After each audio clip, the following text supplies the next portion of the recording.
সোণাৰী নামতোলা ব্যৱসায়িক অপহৰণক লৈ তীব্ৰ চাঞ্চল্য পুৱাৰ পৰাই ব্যৱসায়ী প্ৰতিষ্ঠান বন্ধ সোণাৰী নামতোলাৰ হাতীটিলা লাইন পথত এক অপহৰণৰ ঘটনা সংঘটিত হৈছে ইতিমধ্যে মুছলেহ উদ্দিন বৰভূঞা নামৰ লোকজনক নিজ ব্যৱসায়িক প্ৰতিষ্ঠানত সন্ধিয়াৰ সময়ত নামতোলা আৰক্ষী থানাৰ পৰা 100 মিটাৰ আঁতৰতে অস্ত্ৰধাৰী দুৰ্বৃত্তই অপহৰণ কৰি এখন বগা ৰঙৰ টাটা সুমোত লৈ গৈছে এনে ঘটনা সংঘটিত হোৱাত আতংকিত হৈ পৰিছে সীমান্তৱৰ্তী এলেকাৰ ব্যৱসায়ীৰ লগতে জনসাধাৰণ চৰাইদেউ জিলাৰ অসম নাগালেণ্ড সীমান্তৰ অতি স্পৰ্শকাতৰ এলেকাত আচলতে নিৰাপত্তা নাইকিয়া হৈছে নেকি জনসাধাৰণৰ ইফালে অপহৰণকাৰী 4জনকৈ যুৱকে মাৰণাস্ত্ৰ লৈ দোকানত প্ৰৱেশ কৰি টনাজোৰাকৈ এজন ব্যৱসায়ীক অপহৰণ কৰাৰ পাছত ঘটনাস্থলীত এটা গ্ৰেনেড উদ্ধাৰ হোৱাই আতংকময় পৰিৱেশৰ সৃষ্টি কৰিছে ইফালে পুৱা সমগ্ৰ নামতোলা অঞ্চলত ব্যৱসায়ী প্ৰতিষ্ঠান বন্ধ হৈ পৰিছে পুৱাৰ পৰাই সকলো ব্যৱসায়ীৰ প্ৰতিষ্ঠান বন্ধ ৰাখিছে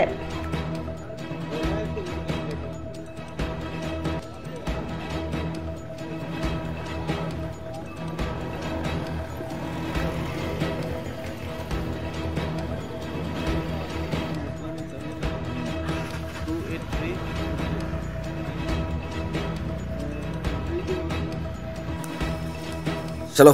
মই সানফ্লাৱাৰ বিকাৰ পৰা আপোনাখন মোকে ধৰিছে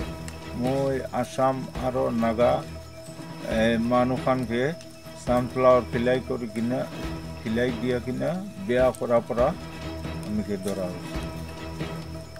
মই কাল গলতি নাই তো না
তদন্তৰ পৰা গম পোৱা গৈছে যে কালি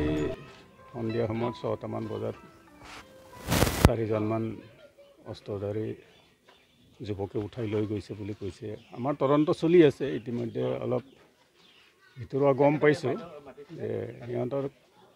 পুৰণা কিবা অলপ আখেজ থাকিব পাৰে এইটো সংক্ৰান্তত হয়তো উঠাই নিছে এতিয়া তদন্ত আৰম্ভ কৰিছোঁ তদন্ত সম্পূৰ্ণ হোৱাৰ পাছত আমি ক'ব পাৰিম স্যাৰ যেটো NSCN কে কথা কোৱা হৈছে বা আলফা স্বাধীনৰ কথা কোৱা হৈছে জড়িত আছে নি স্যাৰ না এই দিশত আমি এতিয়ালৈকে তদন্ত কংক্ৰিট তথ্য পোৱা নাই যে আমুক সংগঠনে জড়িত আছে বুলি স্যাৰ কেনেকুৱা ধৰণৰ সংঘাত থাকিব পাৰে পুৰণি কিবা আপুনি সংঘাতৰ কথা কৈছে গম পোৱা মতে তেখেতৰ পুৰণা চিনাকি আছে নাগালেণ্ডৰ ভিতৰত বহু বছৰ ধৰি নাগালেণ্ডত আছিলে নাগালেণ্ডৰ ভিতৰত কামো কৰিছিলে আৰু পাছৰ পৰ্যায়ত নামতলালৈকে আহিলে ইয়াতে দোকান এখন সৰুকৈ আৰম্ভ কৰিলে এতিয়া ভালকৈ দোকান আৰম্ভ কৰিছিলে আচলতে দেখা পোৱা যায় যে প্ৰতিটো সময়ত নাকা থাকে আৰু এখন গাড়ী লৈ অস্ত্ৰধাৰী দলে লৈ গৈছে স্যাৰ কি ক'ব এইটোৱে এই দিশটো আমি চাই আছোঁ আমাৰ সিকিউৰিটি ফালৰ পৰা কিবা যদি লেপছ আছে সেইটো আমি চাই আছোঁ ইয়াৰ পৰা থানালৈ মাত্ৰ 500 মিটাৰ আৰু ইফালে নাগালেণ্ডৰো যিটো চেকপোষ্ট আছে গতিকে ইমান সাহস ওচৰতে কেনেকৈ কৰিব পাৰিছে ক'ৰবাত গোটেই সুৰক্ষা ব্যৱস্থাটো কিবা লেপছ আপোনালোকে এতিয়ালৈকে প্ৰাৰম্ভিক তদন্ত এইটোৱে আমি চাই আছোঁ এতিয়া লেপছ কি থাকিব পাৰে সেইটো চাই আছোঁ আচলতে কিবা এটা ঘটনা কৰিবৰ কাৰণে আফটাৰ অল হিউমেন বিং সিহঁতে অবজাৰ্ভ কৰিব পুলিচ এই মুহূৰ্তত আমুকলৈকে গৈছে সেইখিনি মুহূৰ্ততে সিহঁতে তেনেকুৱা সুবিধাটো ল'ব পাৰে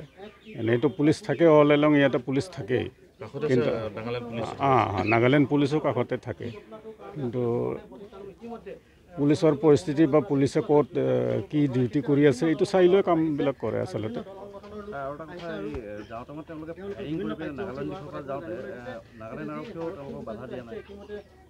এইটো এই বিষয়ে এতিয়ালৈকে গম পোৱা নাই অভিযান চলাইছে বা তেওঁ ইতিমধ্যে গ্ৰেপ্তাৰ হৈছিলে দুবাৰমান কিন্তু নামতোলা অঞ্চলত ড্ৰাগছৰ যিটো সৰবৰাহ সেইটো কমা নাই সকলোৱে কয় গতিকে এই ক্ষেত্ৰত কিবা ব্যৱস্থা আৰক্ষীৰ ফালৰ পৰা বা নিশ্চয় ল'ব লাগিব আন্তঃৰাজ্যিক সীমান্তৰ সৰু সুৰা টাউনবিলাক প্ৰায় এনেকুৱা ঘটনাবিলাক চলি থাকে আৰু ইয়াৰ মূলতে হৈছে কি সীমামূৰীয়া ঠাইবিলাকত আমাৰ ফালৰ পৰাও কমপ্লিটলি ষ্ট্ৰিক্টলি কিছুমান একশ্যন ল'বলৈ অলপ দিগদাৰ হয় আন্তঃৰাজ্যিক সীমাত জনসাধাৰণৰ লগত আমাৰ যি সম্পৰ্ক মধুৰ সম্পৰ্ক সেই দিশটোলৈকে চাই কিছু ক্ষেত্ৰত অলপ অভাৰলুক কৰা যায় কিন্তু এতিয়া যোগাযোগবিলাক ৰাস্তা পদূলিবিলাক ভাল হৈছে বা আমাৰ যিবিলাক আৰক্ষীৰ ব্যৱস্থা সেইবিলাকো অলপ কটকটীয়া হ'বলৈ ধৰিছে আৰু ভৱিষ্যতে আমি এই দিশত ভালকৈ পদক্ষেপ ল'ব পাৰিম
হাপেখাটিৰ পৰা ৰাজীৱ কলিতাৰ ৰিপৰ্ট অসম টুডে।